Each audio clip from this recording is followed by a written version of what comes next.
Hi EDU 145. We are getting started on week 3 of content in this class, and so we are moving on to cognitive development in early childhood, and that cognitive development also includes language development and communication. You turned in part 1 of your child assessment project last week, and that included a family interview and a reflection on that interview with the families, including how you feel like the family dynamics would impact this child's development. So this week we're moving on to begin part 2 of the project, and that is where you're using observation assessment strategies to document this child's learning for a developmental summary report. So let's take a look in Blackboard. Here is the week 3 folder. This is an overview of your assignments, reading assignments, and other assignments this week. You do have reading from your Bergen and Bergen textbook, as well as from NC Fields. You're going to read about cognitive development and language development. And you need to read Chapter 4 of your Developmentally Appropriate Practices textbook. There are several video resources that will support your understanding of this. There's a discussion board due this week and an NC Field observation assignment along with your weekly journal. Let's start by taking a look at part 2. I have linked part 2 into the week 3 folder. Don't forget that you can also come over to the side to the Child Assessment Project tab and review the information there as well.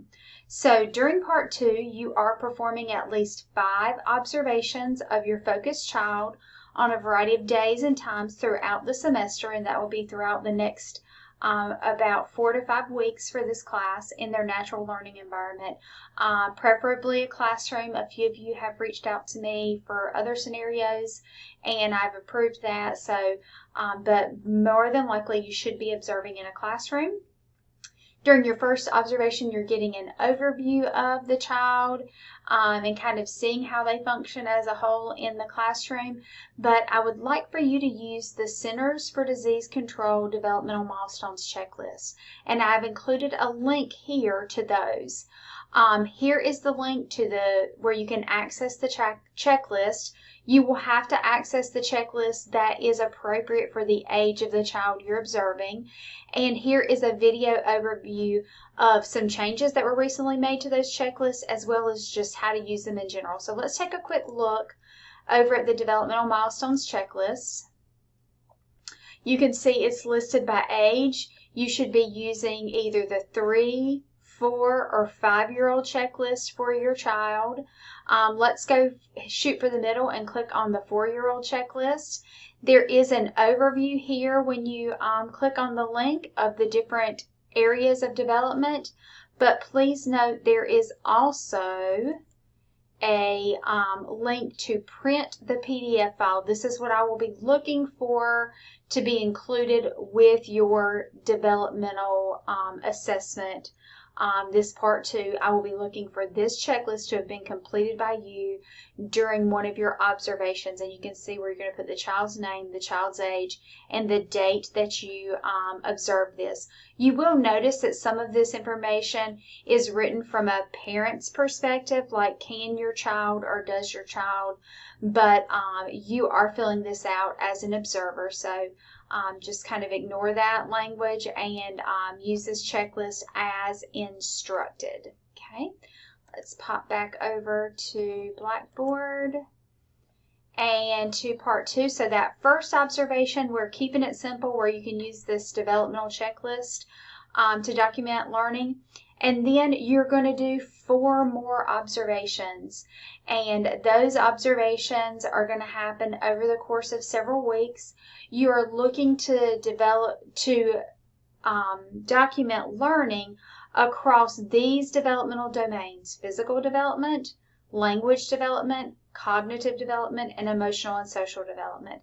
We talked about physical development last week. We're talking about language and cognitive this week, and you will talk about emotional social development next week. So you will need a minimum of 4 anecdotal records and running records to document that learning over the course of the next few weeks.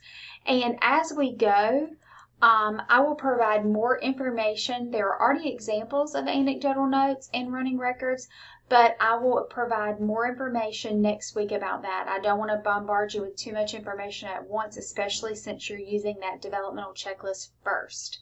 So I will continue to help you understand about the observation process and different ways to document those observations. Let's take a look at a couple more of the resources. So you're using the Centers for Disease Control milestones this week. Here is a document that helps you plan for your observations, and here are some sample observations. There is also a video linked here at the very bottom that is an overview of observing children and documenting their skills during observation. It is 34 minutes long, but it is very helpful for you understanding the observation and documentation process. So start out here, and I'll provide more resources about that next week. All right, we're going to go back over to your main folder for this week, week 3. There's the overview of the assignments. Here's the link to part 2. You have videos related to NC Foundations to watch about both cognitive development and then also about language development and communication. Your discussion board this week is about the importance of play, and you have a resource about talking with families about the importance of play. Then you have a quick video about intentional teaching to support literacy in the classroom. Your other big assignment for this week, because you're not doing a lot with the child assessment project, just one observation in that milestone checklist, is an NC Fields observation assignment. Here you can find an overview of the full assignment, and here is the form you're to document this observation on, and this is also going to help you with authentic and objective observation. There's a link here to an 1 and 25-minute video that is going to help you document development related to cognitive development and language development. Let's take a look real quick at the assignment. Give it a second to download here. Okay, so you can see that you've already been introduced to NC Fields. You're going to use the observation template and the videos provided, and you're going to focus your observations on the child within their environment, and you're going to look for evidence of cognitive and language development and communication as you observe. You're going to type that up, and you're going to submit it along with a reflection on how NC Fields can be used in the classroom by teachers and by other educational professionals, and there are questions here to guide your reflection. Let's take a quick look at the observation template. I think you'll see that this makes the assignment much more clear. So let's take a quick look at that. So this is the observation template. The domains are listed already for you here, and also the subdomains are listed. So you'll notice at the top the example is from emotional and social development. The subdomain here that this observation is documenting is, hold on just one second. The observation that this domain is documenting here is goal ESD2, expresses positive feelings about themselves and confidence in what they can do.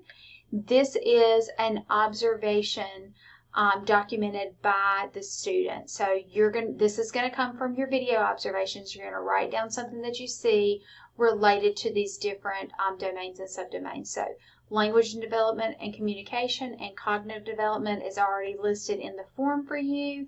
and the different subdomains are already listed there. So as you observe, you're going to look for evidence of this. You're going to choose the specific goal from this subdomain and what you observe related to that. Okay, I hope this quick overview has been helpful. I am here if you have questions about any of these assignments, and just let me know. You can email me and we can set up a time to talk. So your main overview for this week is you're going to get started on part 2 of your developmental assessment report. You are going to participate in this week's discussion board. You are going to complete the NC Failed assignment using the video link and the observation template. Follow the guidelines in the assignment carefully, and you are going to submit journal number 3 here at the bottom. Have a great week, and let me know if I can help you in any way.